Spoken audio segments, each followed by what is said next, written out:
Assalamualaikum warahmatullahi wabarakatuh. Semangat pagi anak-anakku semuanya. Bagaimana kabarnya?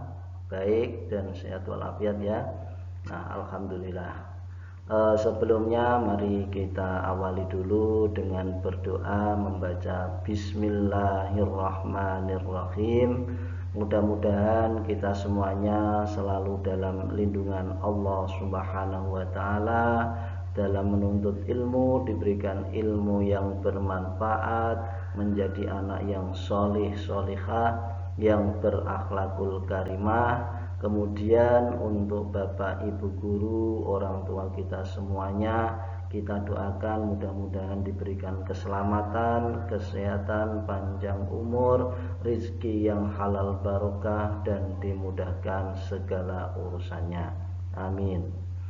Nah, anak-anakku semuanya yang sangat saya banggakan, kita akan mempelajari bab yang kedua, yaitu mengimani kitab-kitab Allah Subhanahu wa ta'ala.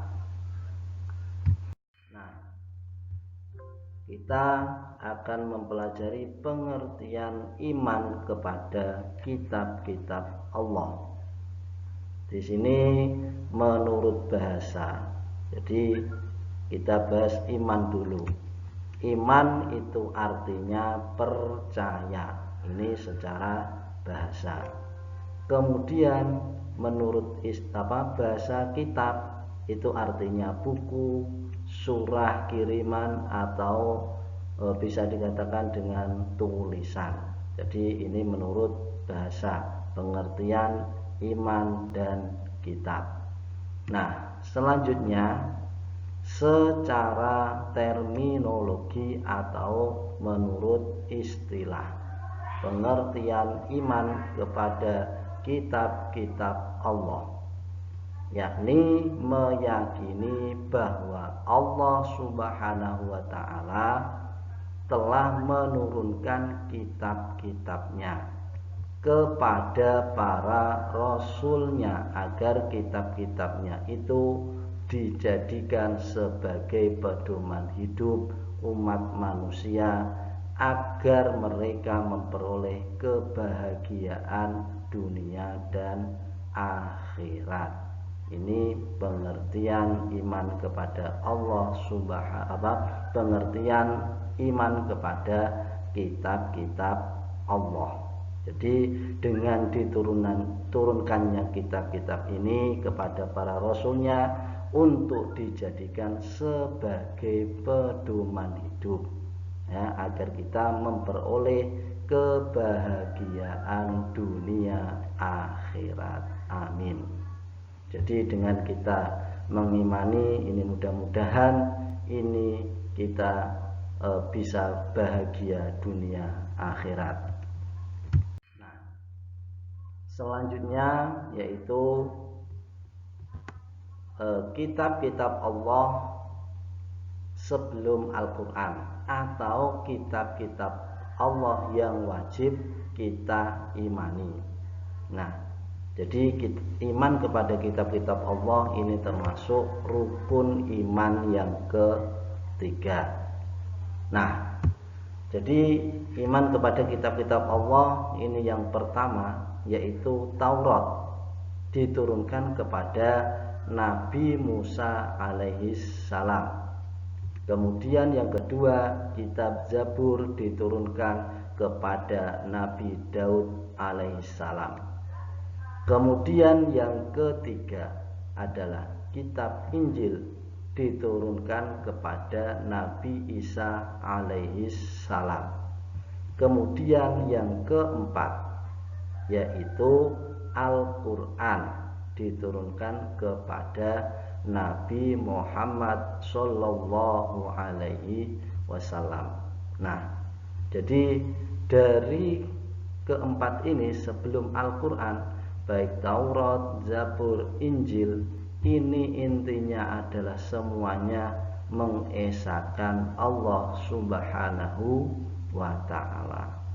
Nah, selain iman kepada kitab-kitab Allah, jadi Allah juga menurunkan sohifah atau berupa lembaran-lembaran, yakni firman Allah kepada Nabi Ibrahim dan nabi-nabi yang lainnya.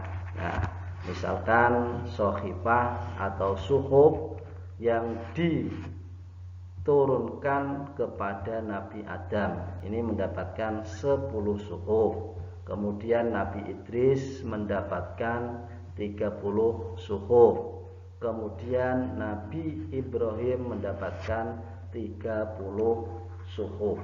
Nah, sekarang perbedaan dari kitab dan suhuf atau sohifah ini.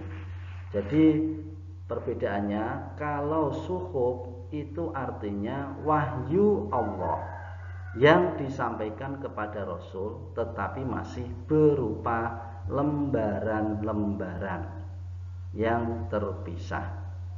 Kemudian yang kedua, isi suhuf sangat simpel. Kemudian kitab itu wahyu Allah yang disampaikan kepada Rasul sudah berbentuk buku atau kitab. Kemudian yang kedua, isi kitab lebih lengkap jika dibandingkan dengan suhuf. Itulah perbedaan antara kitab dan suhuf. Nah, kemudian hukum beriman kepada kitab-kitab Allah adalah hukumnya fardu ain. Orang yang mengaku beragama Islam tetapi tidak beriman kepada kitab-kitab Allah dapat dianggap murtad. Nih. Kemudian selanjutnya, kedudukan iman kepada kitab-kitab Allah. Yang pertama, sebagai pedoman manusia dalam melakukan hubungan dengan Allah. Yang kedua, sebagai pedoman manusia dalam berhubungan dengan diri sendiri. Kemudian yang ketiga, sebagai pedoman manusia dalam berhubungan dengan sesama manusia. Kemudian yang keempat, sebagai pedoman manusia dalam berhubungan dengan alam dan lingkungan. Itulah kedudukan iman kepada kitab-kitab Allah. Selanjutnya yaitu tanda-tanda penghayatan terhadap fungsi iman kepada kitab-kitab Allah atau kitabullah. Jadi seseorang yang telah menghayati fungsi iman kepada kitab Allah akan melahirkan sifat atau sikap tanggung jawab yang terlihat dalam perilaku sehari-hari. Nah, tanggung jawab yang pertama adalah tanggung jawab terhadap agamanya. Ini sesuai dalam Quran surat Ali Imran ayat 19 dan 85. Kemudian yang kedua, tanggung jawab terhadap diri sendiri sesuai dengan Al-Baqarah ayat 195. Kemudian tanggung jawab terhadap keluarga, ini sesuai dengan Quran surat At-Tahrim ayat 6. Yang keempat, tanggung jawab terhadap masyarakat, ini sesuai dengan Quran surat Ali Imran ayat 104. Kemudian yang kelima, tanggung jawab terhadap profesi.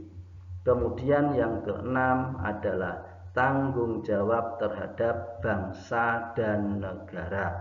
Ini sesuai dengan QS Al-A'raf ayat 96.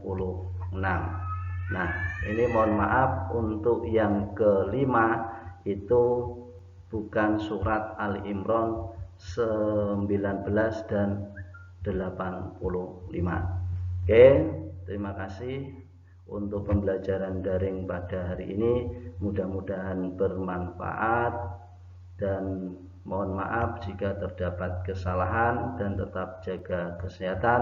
Mari kita akhiri dengan mengucap hamdalah. Alhamdulillahirabbil alamin. Wassalamualaikum warahmatullahi wabarakatuh.